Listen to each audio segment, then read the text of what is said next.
Hi, I'm Danny Gottlieb, and I'd like to welcome you to my instructional video, The Complete All-Around Drummer. And what I mean by Complete All-Around Drummer is something based in my own experience. I come from basically the jazz tradition, but I've played so many different types of music in the course of the last 20 years. Rock and roll, jazz, rhythm and blues, soft music, loud music. I consider myself basically an all-around drummer, and I like to function in a lot of different styles.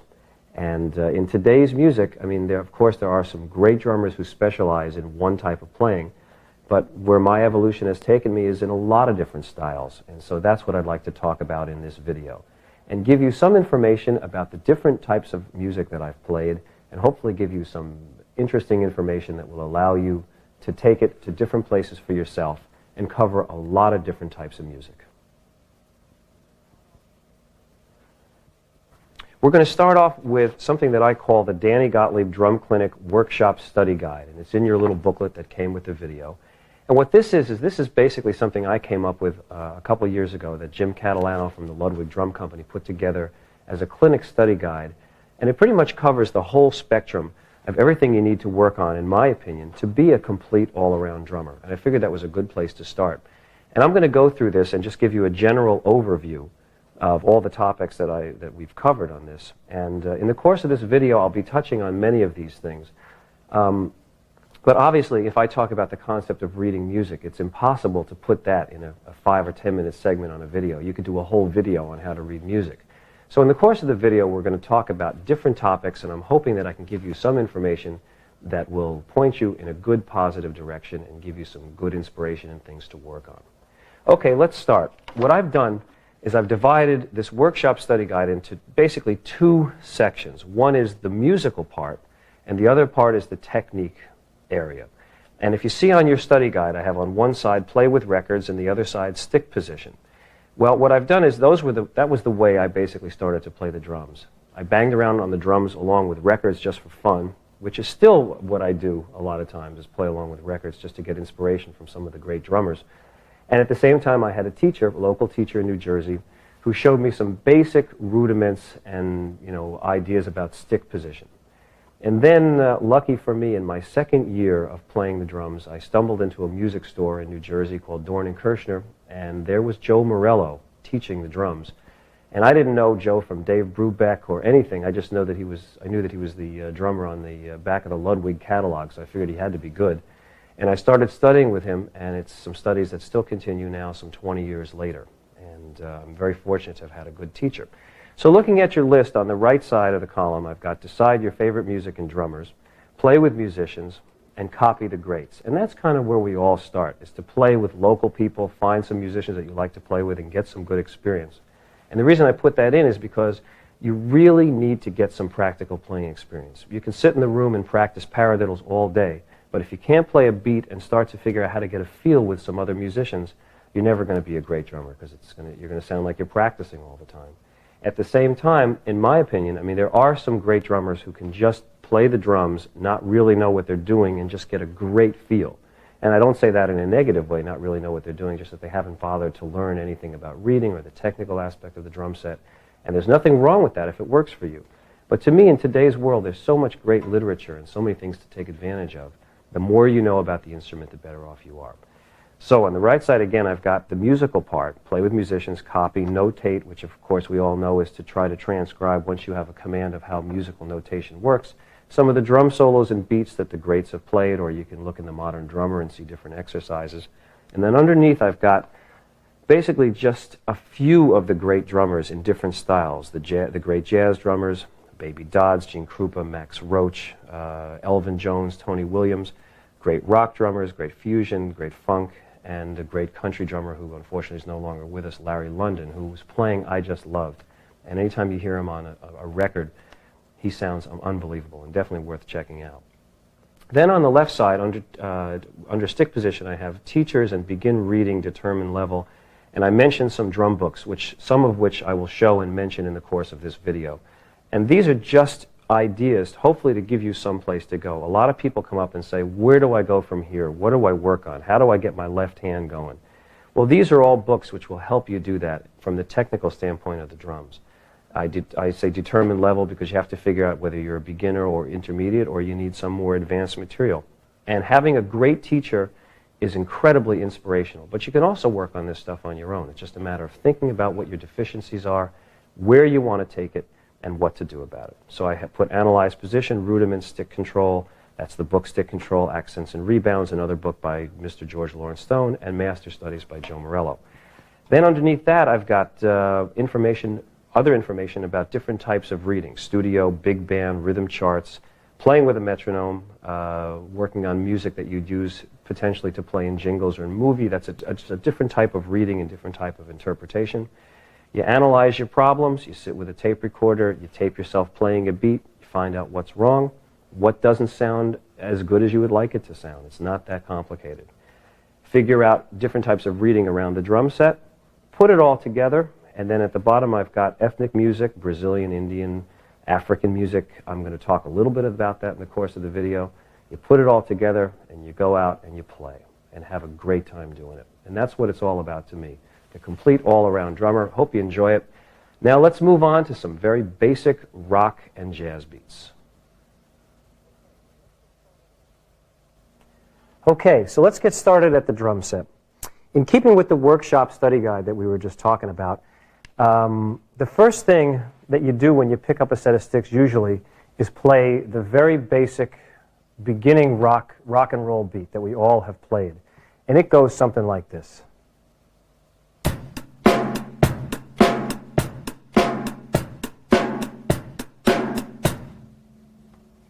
And that's basically where I'd like to start with this video. If you look at your basic rock and jazz exercises, number one, there it is, the basic rock and roll beat. Now, why put that in this video? Well, you know, this goes from the basics on up to the advanced. And the first thing that we really need to play is to get a good, solid groove. Now, here it is, 20 years I've been a professional musician. I played this beat last week on a record. And the thing is, you know, you could look at this beat and go, oh, you know, what a waste of time. I can do that.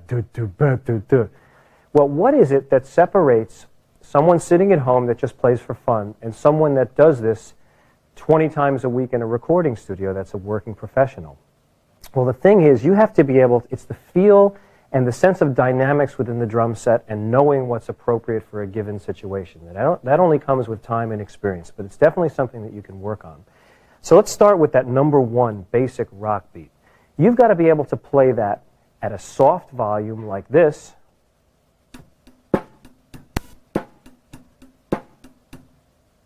and you've got to be able to play it at a loud volume like this.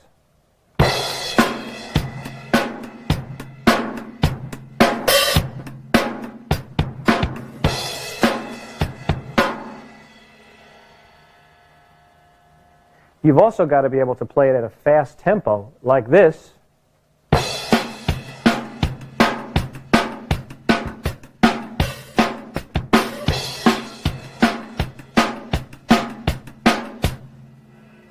And totally make it groove.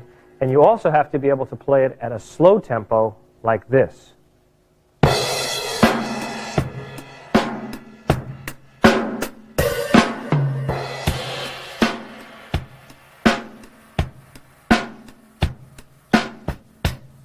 Okay, so that's exercise number one. Now what I've done is I put a couple of variations for this basic rock beat, just for you to practice. I mean, these are very simple things. And I wanted to make them easy in case you don't read music, that you can pick up on these beats and learn them by rote. And I'll play through them and I'll just explain what they are. And then we're going to move on to some jazz beats. Okay, so you already know number one, which goes like this.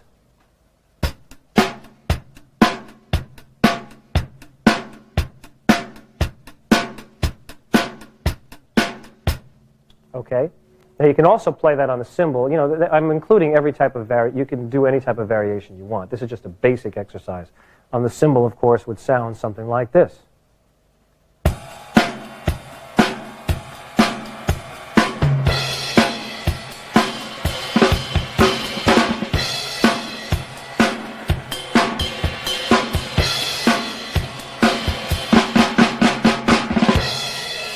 Okay. Now, exercise number two is a little variation that I was kind of throwing in. And exercise two goes like this.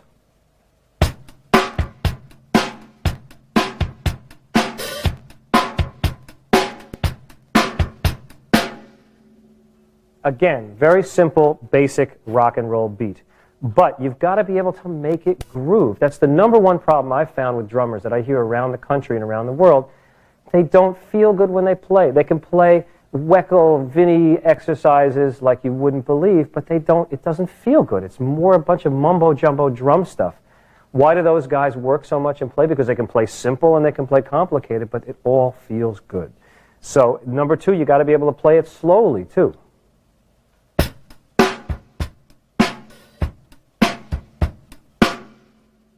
And with different dynamic ranges like this.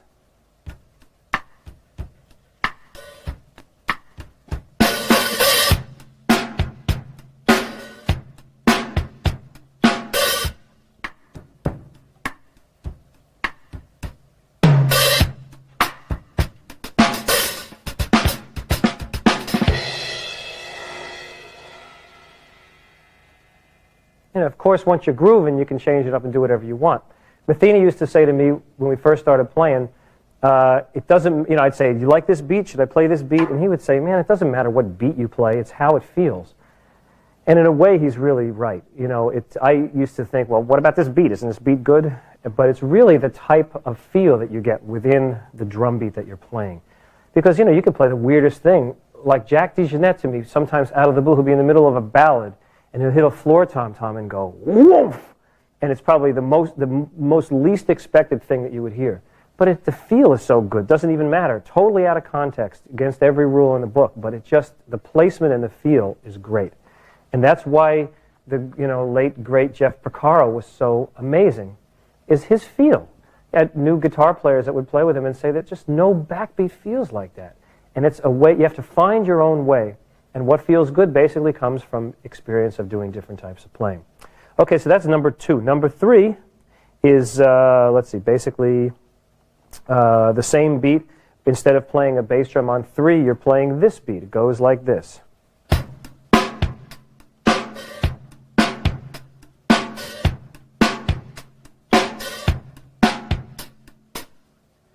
Now the time feel is basically coming from the hi-hat, but when you leave that open space, it really makes it stand out to see if you're playing a good, solid pulse. Again, here's how it sounds.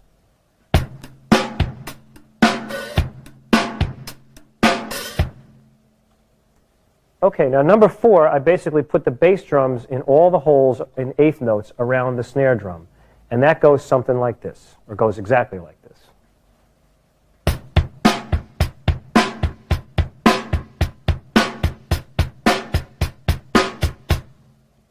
Now, a drummer like Charlie Watts, for example, plays the hi-hat without playing all the pulses. He plays what I wrote for the bass drum, which goes like this.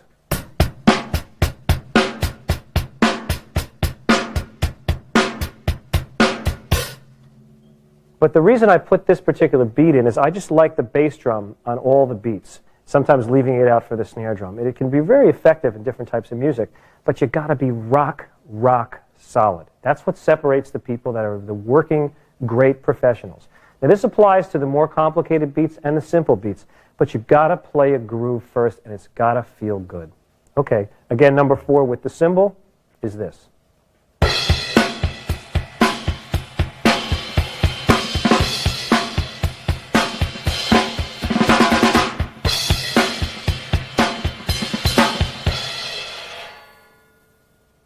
Now, of course, I'm changing it up and messing around with it, but that's the basic pulse.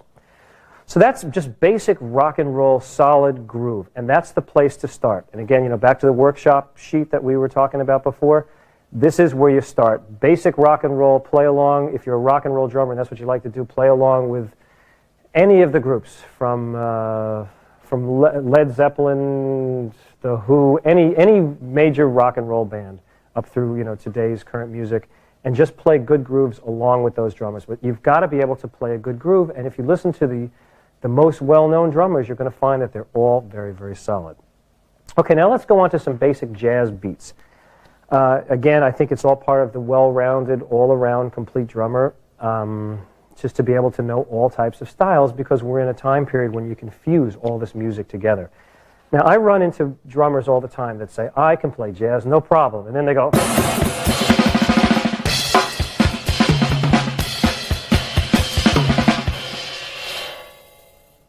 and that's jazz to them. And it sounds like noise. It's like if you go to the NAMM show, that's what you hear when you go around to all the booths. It sounds like ding, ding, ding, and what that doesn't do is feel good. Absolutely not. So what we've got to do is start with the basic jazz groove, and I was talking to Mark about it the other day, and he reminded me of something that our college professor, Whit Seidner, used to talk about at the University of Miami, which is subdividing. And the jazz rhythm is based in triplets. 1 and 2 and 3 and 4 and 1 and 2 and 3 da da da da da da da da da da da da da da da da da da.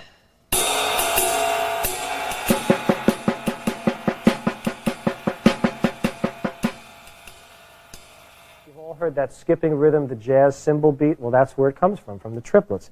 And the basic jazz beat is the hi-hat on 2 and 4 and a basic cymbal beat.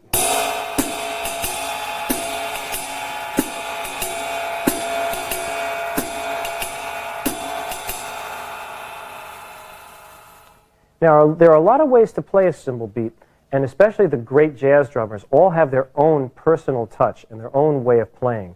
Some drummers like to base it in a straight quarter note pulse, where the da, da, da, da, da, da is the main focus.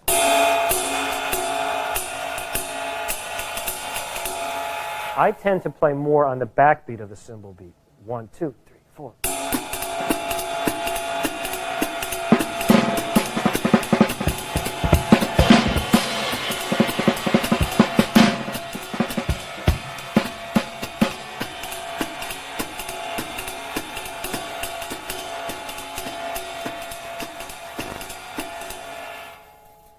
And again, that goes all tempos, all dynamics. You got to be able to play slow tempo like this.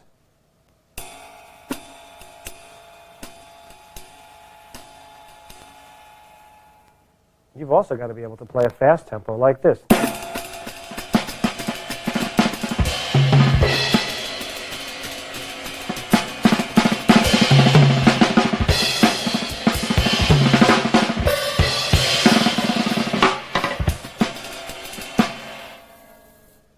And you've got to be comfortable with that. But the basic thing to do is start swinging, playing with the hi-hat on 2 and 4 and the basic cymbal beat, like this.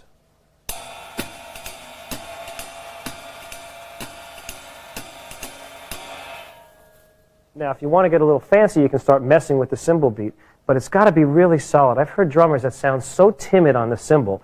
You don't get any, I mean, my pulse is coming from here. This is, if someone's going to play a solo or playing along with me, this is what they're listening to. They're listening to the cymbal beat.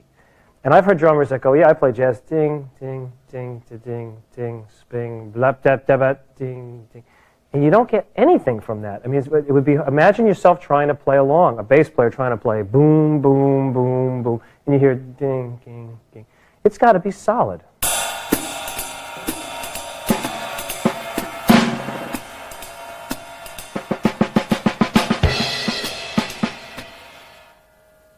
Now, sometimes to me when I play, the cymbal rhythm sounds better than others. Sometimes it sounds a little stiff, and then I've got to work on it. And usually when I'm playing in the context of playing music, I try to give as wide a beat. Ding, ding, ba, ding, ding, da, ding.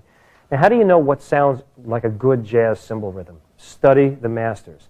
And if I've seen the names of a lot of drummers in the Modern Drummer magazine or the different publications, and you don't know who these people are, to me, it's worthwhile to check them out. If you've never heard what Elvin Jones or Philly Joe Jones or Tony Williams or Jimmy Cobb or Joe Morello or Buddy Rich or Gene Krupa or Sid Catlett or any of the great jazz drummers that we know and revere as the masters of the instrument sound like, you owe it to yourself to study them. And I'm going to continue to study them for my whole life. Art Blakey, I mean, these are people's whole lives and careers. I don't want to emulate them or imitate them exactly the same. And I couldn't if I even tried. If I try to play Buddy Rich licks, it sounds, like a bad Buddy Rich, and I don't want to sound like that.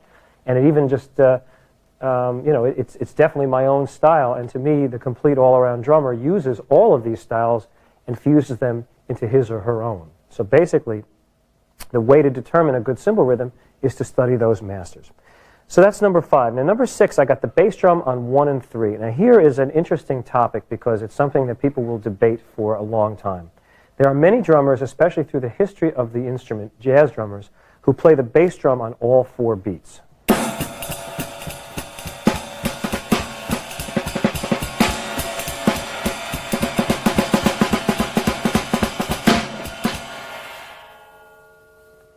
Now, there's been a few of the more modern drummers, and most notably Tony Williams talks about doing that. He plays the bass drum on all 4 beats.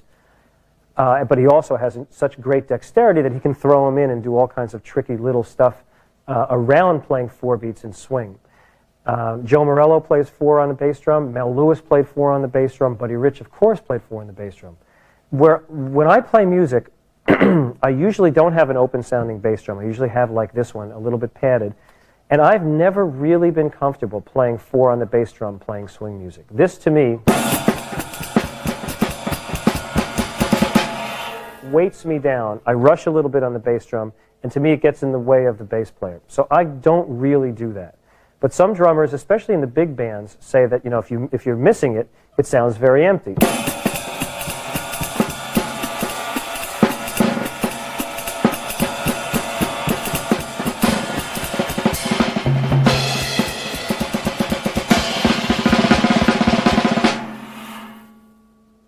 Now, of course, for soloing, it certainly adds a lot. But when playing music, I don't use the bass drum in that way very often. Sometimes if I'm playing like boogie-woogie kind of stuff, I just did some gigs with Mike Stern, the guitar player, and he likes to go into overdrive. So what starts off as a mellow jazz song ends up being, and that I'll play the bass drum on all 4 beats. But very rarely do I do that. So exercise number 6, I put down the bass drum just on 1 and 3. And that's just for basic practice of playing a jazz rhythm. You don't play it too strong, and the idea is to not sound too stiff with it, like this.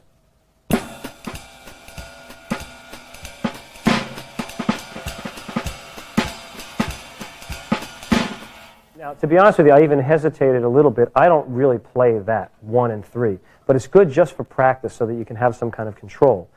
Now, exercise number 7 is the bass drum on all 4 beats. But the question is, when do you start changing the bass drum up, and how do you even do that? And a person who's an expert on this particular topic is someone who I worked with, and I'll be speaking about him later in the video, someone who I just love a lot. He's one of the greatest drummers in the world, Bobby Moses. He used to play with Roland Kirk and played with Gary Burton, has his own records out. He's got a book called Drum Wisdom, and for further information on this kind of stuff, you can check that as a reference book, because what he talks about is where you place the accent changes the feel of the music. For example, if you play the accent on the bass drum on the upbeats, like on the ands of 2 and 4, it adds like a goose to it.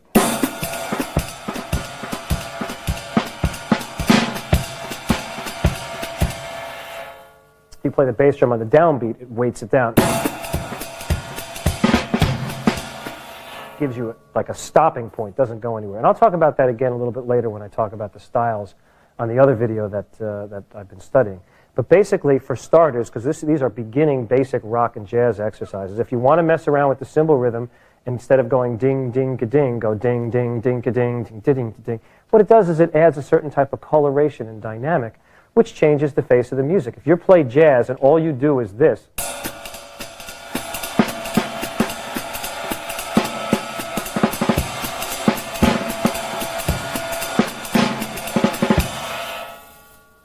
interesting, it is a good groove, but doesn't go anywhere and doesn't have any kind of dynamic flow to it. But you've got to start with the basics first before you can start messing around and doing all kinds of stuff like that. Now, number 8 is a basic shuffle rhythm, which we all know, especially if playing blues and stuff like that. And I'm actually very comfortable in this context playing the 4/4 on the bass drum, like this.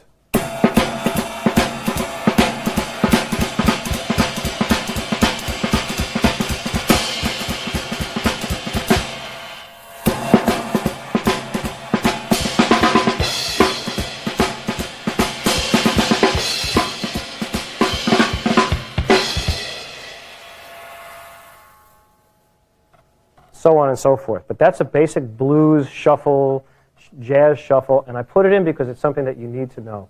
And you can play it on the hi-hat, and you've got to be able to play it all dynamics and all different tempos, and it's got a groove. And here's an example on the hi-hat.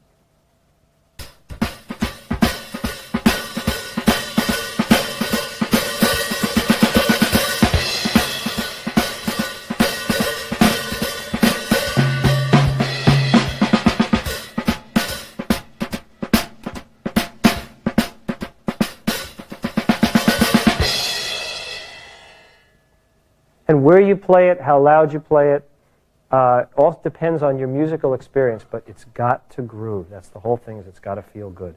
Now, I'll talk about him a little bit later. Mel Lewis, a great influence on me, a friend of mine who has studied his playing, told me that he buzzed on his backbeat, kind of like something like this, I think.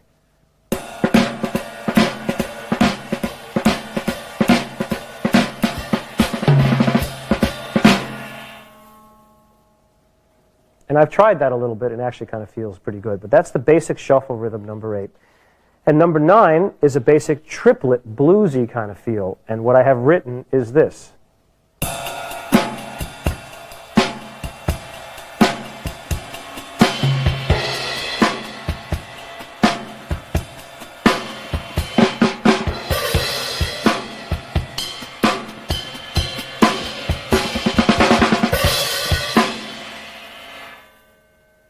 Now, of course, I'm messing around and playing with it, but that basic feel has got to be there. You can't be playing a million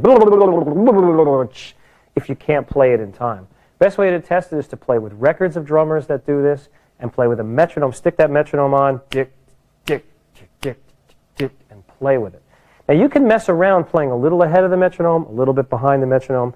The hardest thing for me is to play fills in time, because I'll play...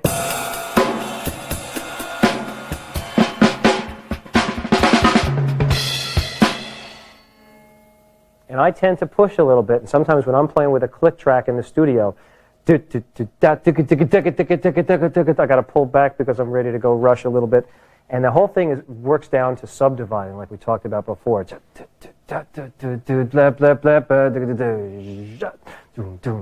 you've got to be able to groove. A little game I play sometimes with the metronome in the studio is I try to let it go in front of me, so that I'm a little bit behind it. And I end up playing usually in the middle because I hear it a little bit ahead.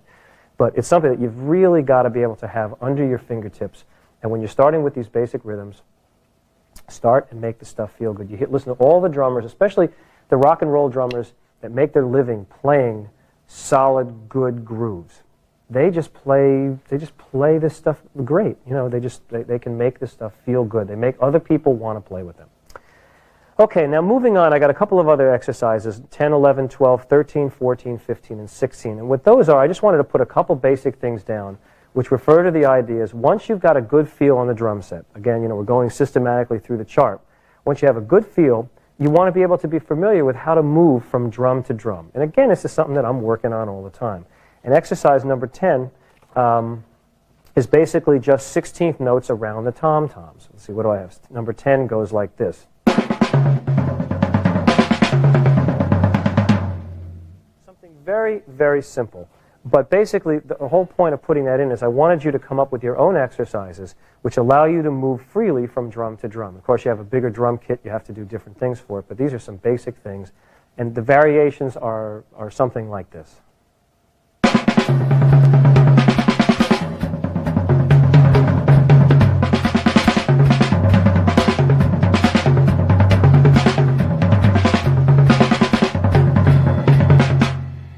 Whatever.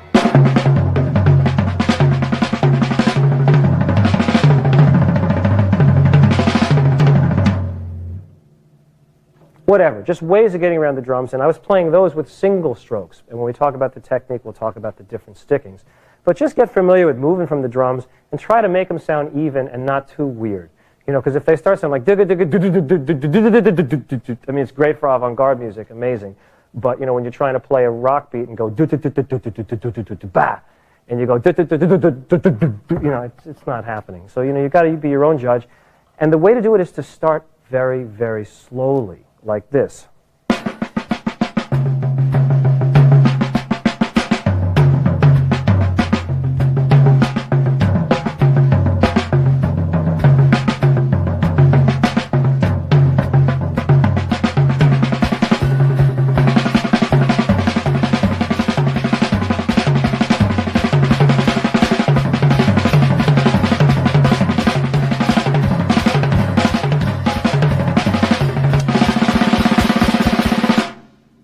You know, whatever you want to do. But just that's number 10, just to get a basic single strokes around the drums. Now, number 11, I have 2 strokes on the snare drum, 2 strokes on the bass drum. That can be played with any type of sticking, but I just wanted to indicate that you now, once you can move around the drums, the next thing you work on is coordination within the drum set, between the hands and the feet. And this is something that everybody's got to work on forever. I mean, there's just so many things you can do with it. Basically, I have this rhythm written, I think. Let's see.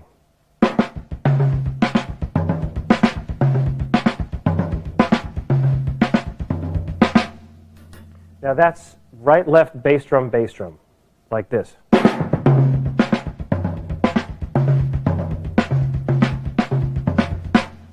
And there are many variations. You can play two strokes on one hand and just do it with the right hand, like this.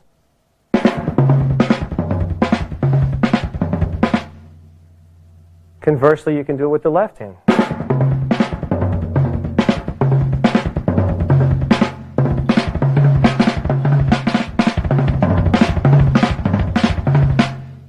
So on and so forth. You can do it right, left, right, any way you want. It's just a way of getting familiar with the drum, and you can also substitute the hi-hat for the bass drum. But just starting to work on hand-to-foot coordination and making it sound even and accurate. Now, number 12, I got the classic thing. Joe Morello, this is unbelievable when he does this. I don't do it all that much. It's just basically right-hand bass drum. Same thing with the left hand. Left-hand bass drum, move around the tom-toms. Number 13, we've got 13 and 14, I've got the triplet variations. Now, 13 is the typical one that everybody plays, which is right-left bass drum, which goes like this.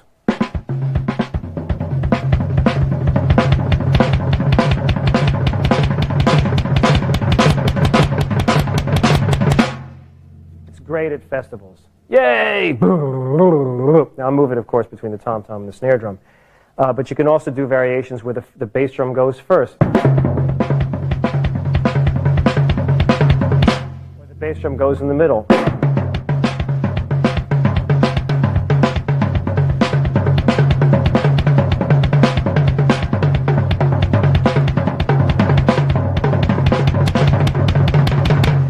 You know, whatever you want to do, but just moving around the drums and feeling comfortable.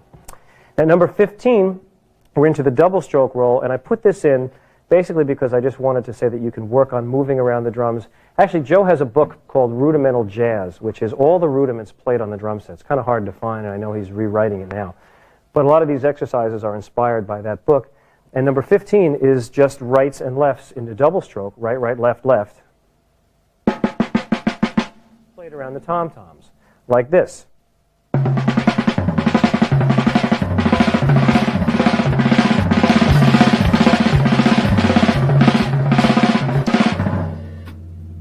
It's a great one for moving around the drums.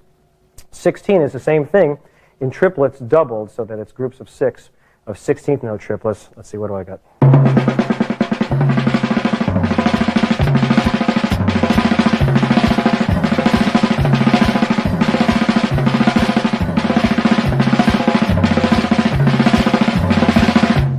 But anyway, these are things that you now can take a lot further and a lot cleaner.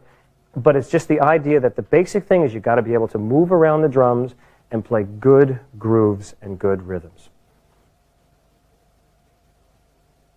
Now we finished with basic rock beats and basic jazz beats on the drum set. I'd like to move over to the snare drum with the practice pad here and start talking about the technique. And this is the technique side of our workshop study guide.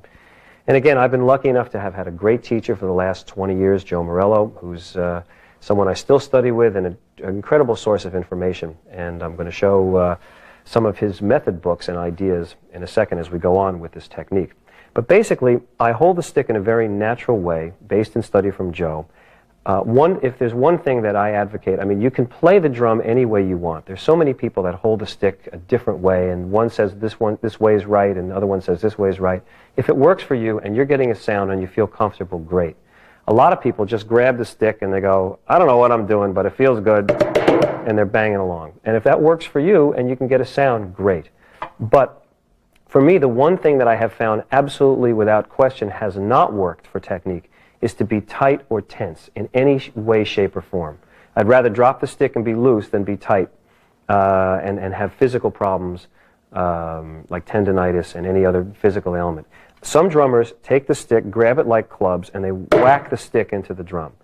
And it's an interesting thing because, I mean, you get a simulated backbeat when you whack the stick into the drum, like if you're playing in a rock and roll band and you think you're really getting some power and some sound. Wow!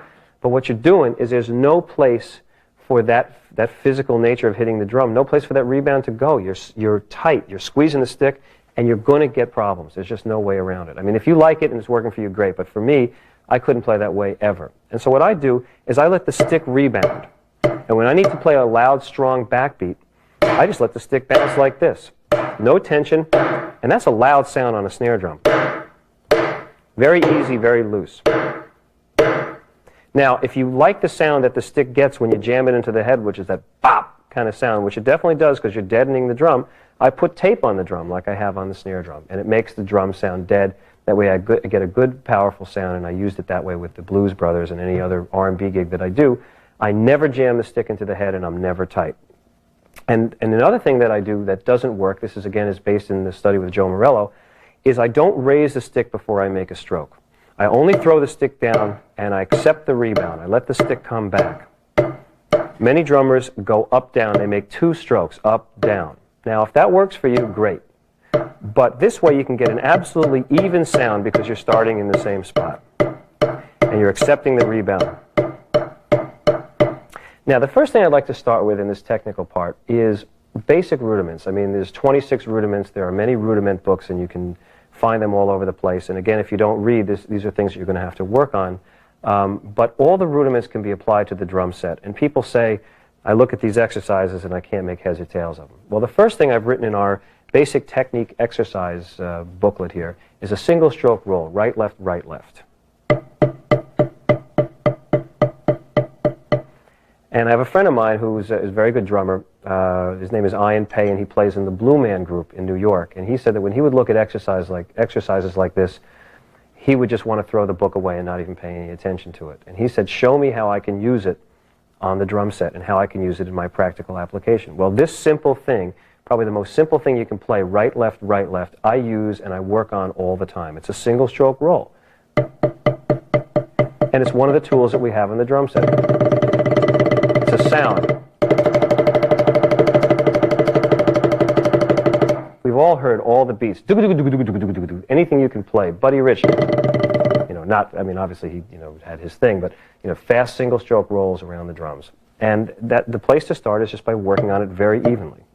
Now, I brought a metronome with me that I use. And the thing to do is start with the metronome, because the metronome will give you a sense of, are you playing evenly? And you try and get an even sound playing with the metronome at different dynamic levels.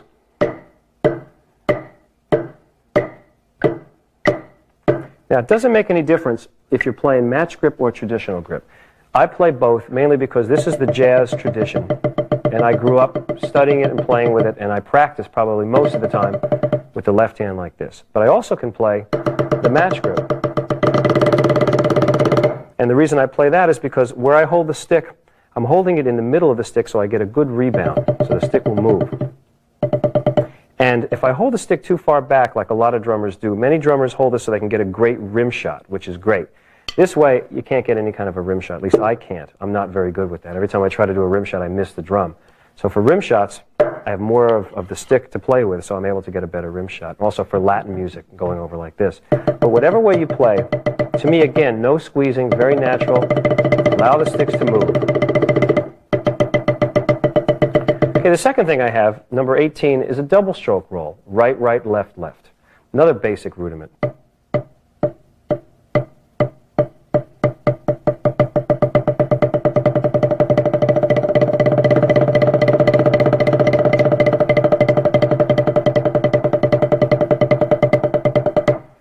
So that's the double stroke roll. And of course, that's a very, very important rudiment. I love to use that playing around the drums, especially, at faster tempos. It sounds pretty good.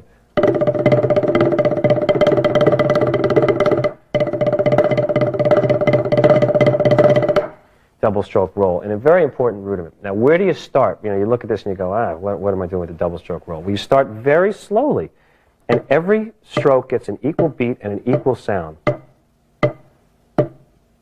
Even. People say, how do I get rid of my right hand's better than my left hand's better than my right? Well, you just practice evenly, so you make the strokes sound the same. and work on them with equal amount of time. You know, both hands. You can play the same way this way as you can with the match grip or traditional grip. You just have to work on it. Okay, number 19 is another rudiment, the paradiddle, very simple. And you notice I don't have accents on this paradiddle. It's simply a single and a double. Right, left, left, left, left. Paradiddle, paradiddle. Everybody has heard that. But it's really kind of an interesting system. Single, we had the singles, we had the doubles, now we got a single and a double. Now you can play that, of course, with accents and without. You can also change the accents and put them in bizarre places.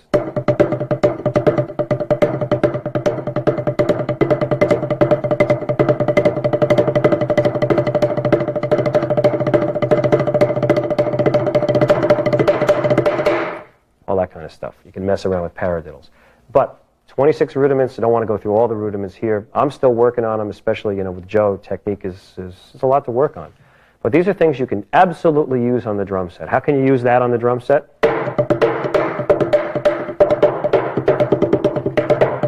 Paradiddles, they sound good. Single stroke rolls.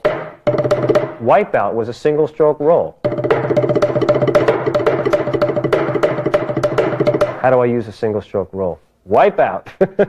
And double stroke rolls are great too. All of those things. Now, what I've got in exercise 20 is putting those three things together, singles, doubles, and paradiddles. And this is an exercise that is in Joe's book, Master Studies, which I'll talk about in a minute.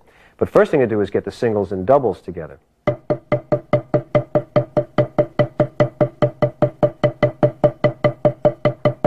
That's about half a year of work right there. Now, don't get discouraged. I don't mean to turn you off. But the thing is, you always can work on this. You can extend the measure, so you've got 4.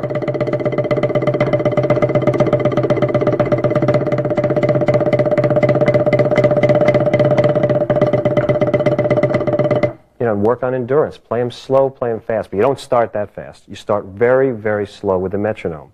Right, left, right, left, right, right. Now, this is discouraging at first, but then it sounds even, so you get to that point. So we got singles, doubles, and paradiddles back to back for 2 measures.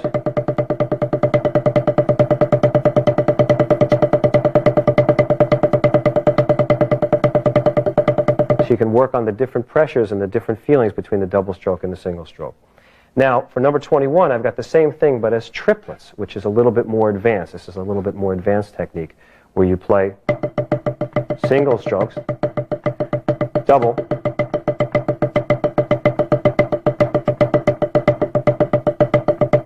that's a paradiddle.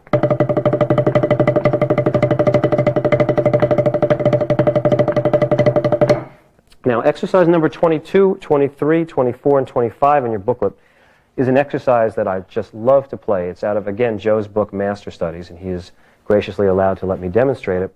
It's called the Stone Killer, and he got it from Mr. Stone, the great George Lawrence Stone, who was his teacher. And I'm proud to be continuing that legacy of teachers. It's an exercise where you play 4 beats on each hand.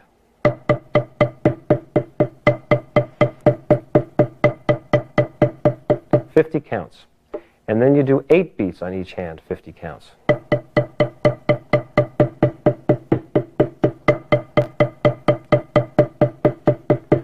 Then you do 12 beats on each hand, 50 counts.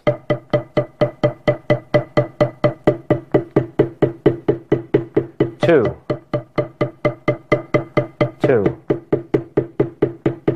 3, do 50 of those, and then 16. You can divide it into groups of 4. 1, 2, 3, 4. 1, 2, 3, 4. 2, 2, 3, 4. 2, 2, 3, 4. Now, what does that do for you? Develops each hand, and it develops a good single stroke roll. You can do this. You can do this.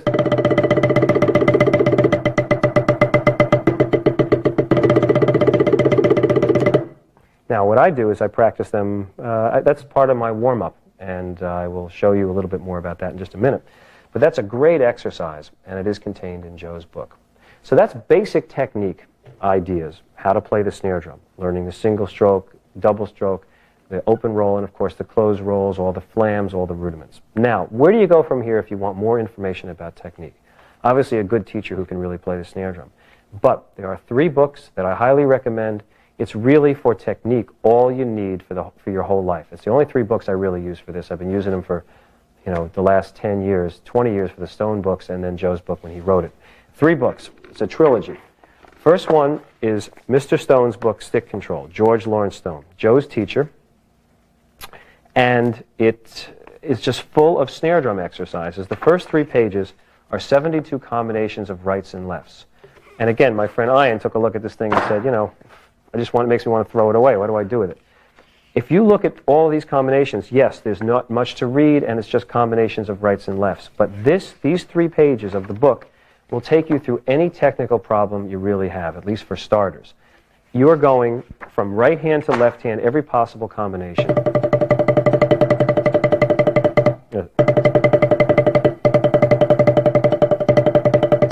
Whatever you want to play.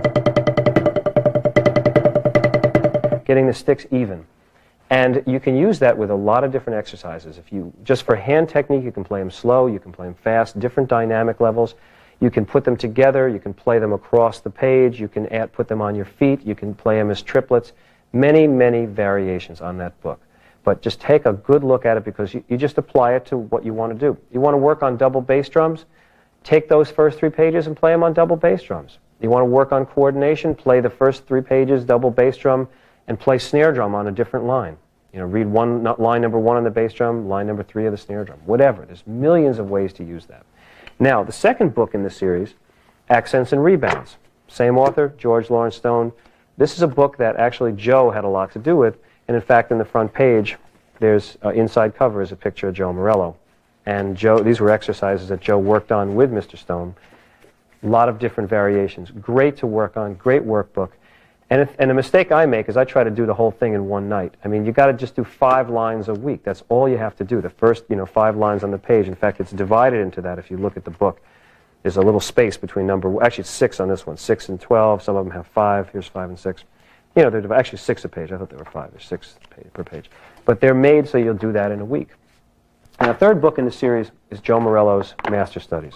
This is really the advanced book of the 3. Tons of exercises in it, and I absolutely advocate playing out of it. I use this book all the time. So those are the 3 drum technical methods that's really all you need. If you can get through these 3 books, you're doing better than me. Okay, now let me give you a little extra thing on this section. This kind of concludes what I wanted to talk about with technique.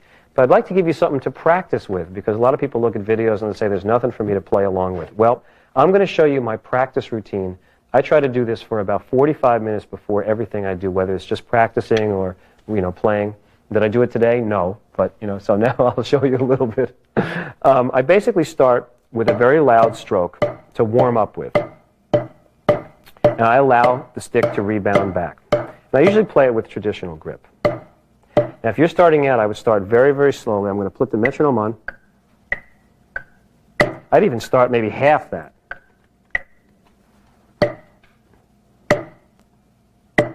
So let's start like this. Now, if you have the stick control book, you can do this with with the first 3 pages that I just described. But you can also just do it with the first column. But for now, let's just do single strokes like that. We'll do about a minute of this. Get ready, get your pad out, and here we go. 1, 2, 3, go.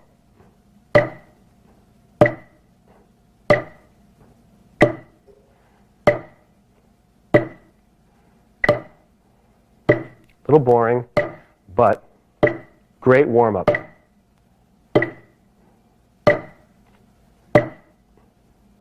Try to get an even, strong sound.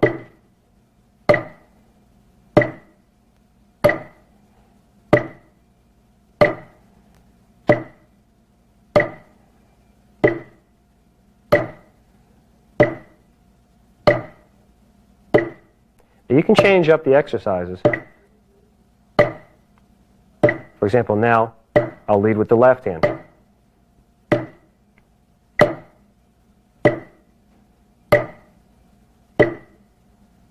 Now double stroke. Left, left, right, right, left,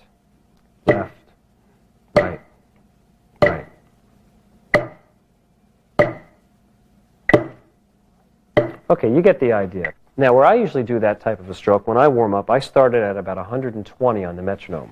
And that's about there. And I start here. I do that for about a minute or two. Then I usually double it up. And sometimes I'll just play one hand by itself, or maybe in between the exercises I'll do that.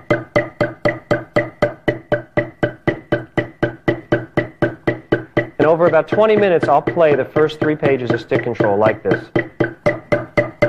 And I'll work it up. So here's about 145.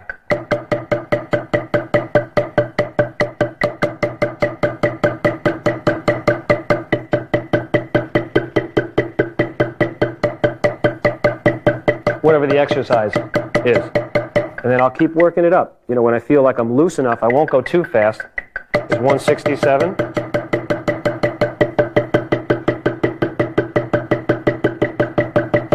And on good days, I'll get it up there pretty fast. I'll usually go over 200. Here's about 203.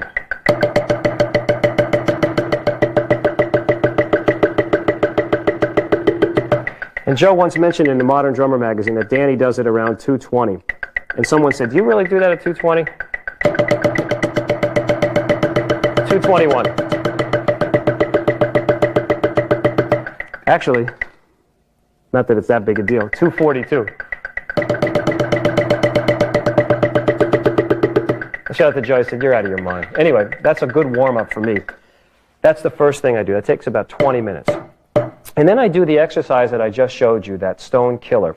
But the way I do it is well, I'll show you how I do it in a second, but start with the metronome very slowly. Just each hand by itself, 4 counts each. 1, 2, 3, 4, 1, 2, 3, 4. Now, to say the truth, if I was beginning this, all I would do is go really, really slowly. I'd go 1, 2, 3, 4, 1, 2, 3, 4. So let's start it, it's a little bit faster. This is 120, but let's do that exercise, just 4 on each hand for about a minute. Now, if you want to practice this, you could have stopped the tape before, played your, loud strokes, and now we're on to the next part of a warm-up, which is these strokes using the stone killer.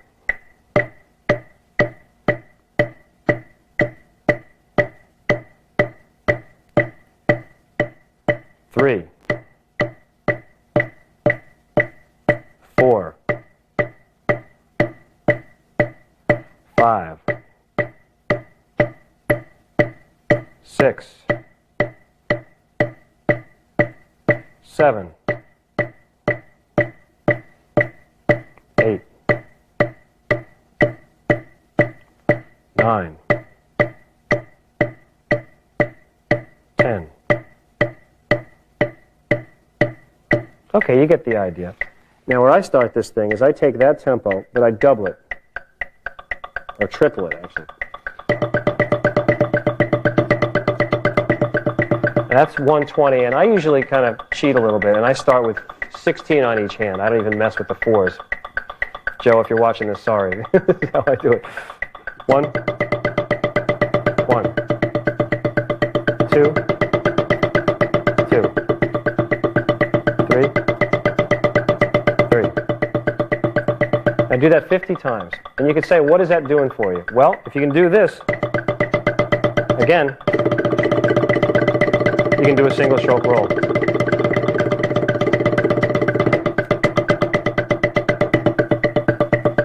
Now for my warm-up, I usually move up in like 10 notch jumps. This is 130. 50 of these. Then up to 140.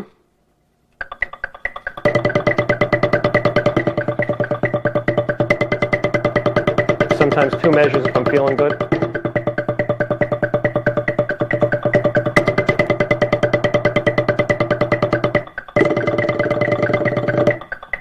Up to 150.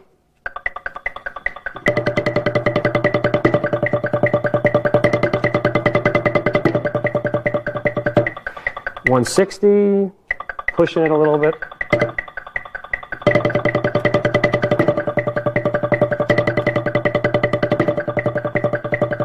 Now, I don't know if I could make 50 of those, but 160 is where I start to falter.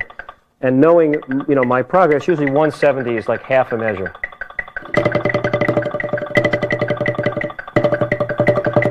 That's where I start to lose it a little bit. So I do maybe half a measure, which would be 8 beats.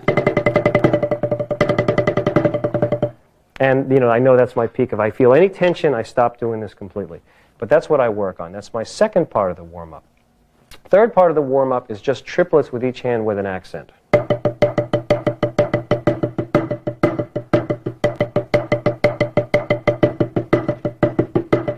I started with a metronome very slowly. Let's find a good tempo for that. Let's see. How about that? 120. That might be a little fast if you're just kind of starting out. Let's try it a little slower. 110. The thing about the metronome is you can gauge your progress. If you start feel tight here, just move it back and just figure next week I'll get it higher. So we'll start with 4 on each hand, just triplets. Here we go. 1, 2, 3, go.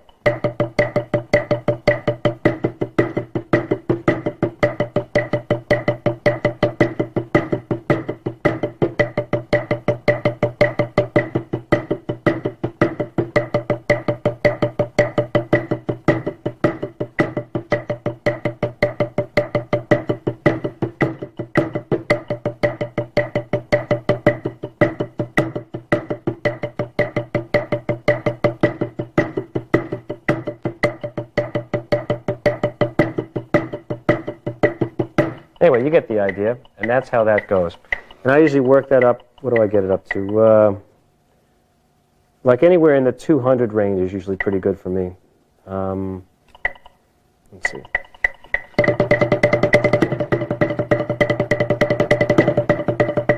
That's about 202, like 210. That's sort of pushing it. There's a technique that I'm actually incorporating here, which Joe teaches, and so does Jim Chapin, which is the molar technique. You've heard them talk about that, which is good for a single accent, and I am incorporating. You notice that I'm moving the hand around. But that's their stuff, but you can also do it without the whipping motion, too. Anyway, that's a great exercise, those triplets. And that's really my warm-up. I do that for 45 minutes before I play, and I hope you find something useful in there. And again, if you want to continue the technique, first of all, I say get a great teacher. If you're interested in any of the people that I've talked about, I mean, they all teach. Joe teaches. I don't teach privately. I'm available for clinics, weddings, bar mitzvahs. But I do, go out and I show these things in clinics, but I'm usually working on it myself. So if you're interested in Joe, in this booklet, I'm going to put his teaching number so you can get in touch with him. And also the great Jim Chapin is also teaching a lot of technique. He's someone that people really enjoy going to. So you might want to check him out, too. Okay, that's it for this tape on technique. I hope you've enjoyed that. And I'm going to include a little segment coming up right now, which is a solo on the cymbals. People know me as kind of a cymbal player sometimes. Cymbal Simon. Sex symbol? Not really. But I'd like to play on different sounds within the cymbals. And I have done this on recordings. And I'd like to show you how I use this type of technique from the snare drum, but on the cymbals.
Well, now we have a very special treat, something that I've been wanting to do for a long time. I've got a very special guest. He's somebody I've known for over 20 years, and relationship's still going on strong. He's got finally a new record out. It's called Going Places on the DMP label, and also has an instructional video on hot licks. My pleasure to present my special guest, Joe Morello. Thank you, Danny. It certainly is a pleasure to be here. I'm looking forward to this. Great, thank you. I've been Thanks. thinking about this a long time. Thanks for doing it. Okay, we're going to play for you. You start. I start? Okay.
Thank you, Joe.